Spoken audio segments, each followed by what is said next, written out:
नमस्कार. द्राक्ष बागायतदार मित्रांनो, आपण गेल्या आठवड्यामध्ये एक व्हिडिओ बनवला होता की मार्केट यार्डच्या परिस्थितीवरती वेळा बनवला होता आणि त्याचं कारण एक होतं की आपण जी बीटमध्ये माल निघत नाही त्याच्या संदर्भामध्ये बोललो होतो. परंतु त्याच्यामध्ये व्यापाऱ्याने असा मार्ग काढला की एका दिवशी जर 2 मार्केटचे सौदे घेतले तर व्यापारी कुठून आणणार.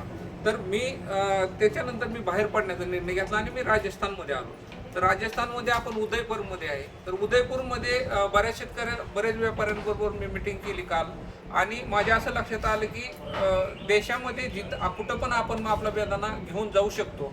आणि ज्या व्यापाऱ्यांनी शेतकऱ्याला समजावून सांगण्याचा प्रयत्न केला की समजा पंढरपूरच्या दिवशी जर विजापूरचं सौदा काढलं तर तिथे व्यापारी कुठून येणार. तर आपण 25-30 व्यापाऱ्यामध्ये जी मार्केट यार्ड बांधून ठेवले त्याच्यातून कुठंतरी ती साखळदंड एकदा तोडण्याची गरज आहे आणि ओपन मार्केट करण्याची गरज आहे. जर ओपन मार्केटमध्ये आता याच्या पुढचा एक विषय शेतकरी बांधवांना मी सांगतो, व्यापारी तुम्हाला एकंतात माझ्या पाठीमागं काय सांगण्याचा प्रयत्न करतायत की जर 2 ठिकाणी मार्केट चालू झालं तर तिथं व्यापारी कुठून येणार. तर तसं नाही मित्रांनो, हजारो तरुण देशभरामधले मार्केटमध्ये यायला तयार आहेत, परंतु त्यांना लायसन दिलं जात नाही. याला खरेदीचं पण लायसन लागतं. जसं तुम्हाला विक्रीचं लायसन लागतं, जसं तुम्हाला तुमचा जो व्यक्ती बीट काढतो त्या व्यक्तीला त्या दुकानच्या गाळ्याचं लायसन लागतं मार्केट कमिटीचं, तसंच लायसन त्यांना विक्री खरेदीवर लायसन लागतं. त्याच्यामुळं हा सगळी ती चौकट तयार झाली. 100 लोकांमध्ये पूर्ण बेदाण्याचं मार्केट काबीज झाले. माझं म्हणणं, ज्यांनी मार्केटवर काबा केला, आता तुम्हाला हे सांगू का, ज्यांनी ताबा केला त्याच्यामध्ये फक्त आता पंढरपूर मार्केट घेतलं तर ते 2-3 व्यापारी आहेत की ती लोक ती बाकीच्या लोकांना संघटित करून समजावून सांगण्याचा प्रयत्न करतात. जास्त लोक नाहीत मार्केटमध्ये.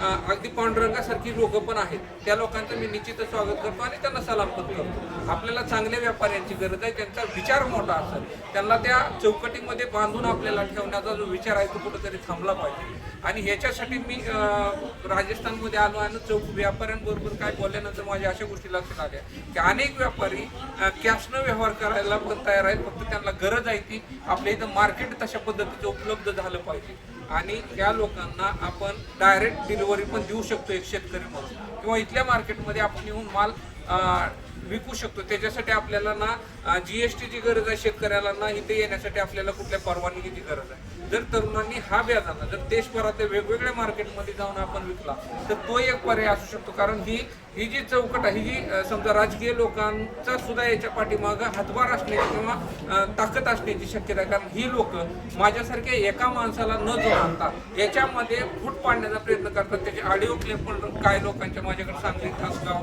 विजयापुरामध्ये आले. कारण मी परवाची व्हिडिओ केला त्याच्यामध्ये त्यांनी व्यापाऱ्यांना शेतकऱ्यांना समजावून सांगण्याचा प्रयत्न केला. आणि तसं न होता आपण एक तर त्याच्यावर मार्ग काढूया, नाही तर भविष्य काळामध्ये जो आपला बेदाणा आहे तो, आता तुम्हाला सांगतो थोडक्यात, पुढच्या आठवड्यामध्ये ज्यावेळेस हा बेदाणा स्टोरेजमध्ये पॅक होईल त्यावेळेस निश्चितच 22 रुपयाने रेट कमी होणार. त्याचं कारण आहे पूर्ण द्राक्षी शेडमध्ये जाऊन शेडमधून स्टोरेजमध्ये ज्या दिवशी जाईल त्यावेळेस ह्या 100 लोकांच्या हातामध्ये आपल्या शेतीचा पूर्ण कारभार जाणार आहे आणि तिथून परत 2-4 महिन्यासाठी रेट डाऊन केले जाते. मी तुम्हाला सतर्क करतोय, कारण भविष्य मला बेदाणा शेतीबद्दल तळमळ आहे म्हणून मी ह्या गोष्टी करत राहतो. आणि माझ्याकडून जरी काय तुम्हाला अनावधानानं चुका वाटत असल्या तर तुम्ही पाठीमागं त्याच्यावर न चर्चा करता माझा नंबर आहे 9527-2027.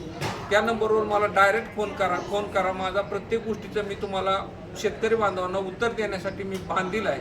आणि माझं आपल्या गावगाड्यातल्या लोकांना एवढंच सांगणं आहे की आपल्याला कुठंतरी ही जी चौकट त्याने आखली आहे ही चौकट तोडावी लागणार आहे. कारण मी तुम्हाला मागच्या ऑक्टोबर छटणीनंतर सांगितलं होतं यावर्षी द्राक्ष दर कमी होणार नाही, कारण आंबा मार्केटमध्ये येणार नाही. तसंच आज तुम्हाला सांगितलं, पाठीमागच्या आठवड्यामध्ये सांगितलं होतं की तुम्ही निम्मा माल विका, निम्मा ठेवा. यांच्या साखळीमधून कुठंतरी मार्केट आपल्या शेतकऱ्यांना बाहेर काढूया. याच्यासाठी तुम्ही संघटित व्हा. तुमच्यापैकी जर कोणाचं याच्यापेक्षा वेगळं विचार असलं तर मी त्याच्यासोबत पण यायला तयार आहे. मित्रांनो, समजून घ्या. आपल्याला भविष्य काळामध्ये सोलापूर जिल्ह्यामध्ये आहे त्याच्या 10 पट द्राक्ष शेती वाढवायची आणि फळशेतीला प्रोत्साहित करून नुसतं लागवडी करण्यापेक्षा यावर्षी आपण 10 लाख फळझाडं लावायचा कृषीनिष्ठ परिवाराचा जो उद्दिष्ट आहे तो साध्य करत असताना आपण मार्केट कमिटीवर किंवा मार्केटवर लक्ष केंद्रित करून या राजकीय लोकांना जागा करण्याचं काम मी पुढच्या 10-15 दिवसामध्ये निश्चित करेन. आपण पण उदयपूरला या आणि मार्केटमध्ये दिल्लीला जा, वेगवेगळ्या शहरामध्ये शिकलेल्या पोरांनी जावं आणि तिथल्या मार्केटची थोडीशी चौकशी करून आपला माल तिथं काय जातं का बघा. म्हणजे मार्केटमधली स्पर्धा कमी होईल आणि या चौकटीतून बाहेर येण्याचा प्रयत्न होईल. धन्यवाद.